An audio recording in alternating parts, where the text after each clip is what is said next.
Setelah melalui proses yang cukup panjang dan tetap berpegang dengan azas demokrasi, Suparman Roman kembali terpilih menjadi Ketua KONI Kota Palembang periode 2017-2021 melalui proses aklamasi dikarenakan hanya satu calon tunggal.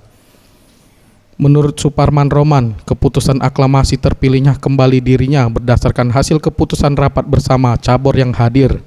Untuk ke depan ia akan melakukan koordinasi dengan pengurus cabur dalam rangka mempersiapkan atlet dalam kejuaraan Porprov 2017 di Palembang yang akan berlangsung di bulan September.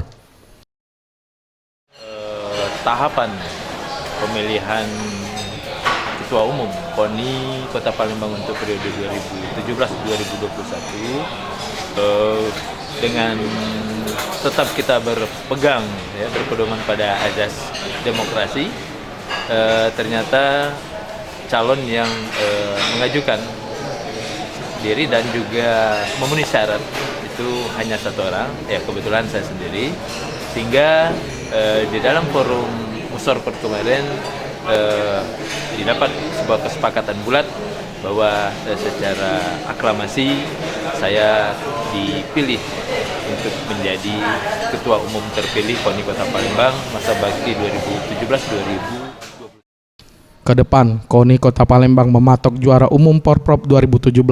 Hal ini sesuai dengan program berkelanjutan yang disusun sesuai dengan kesepakatan bersama para atlet dan pengurus cabur. Tim Liputan Sriwijaya TV.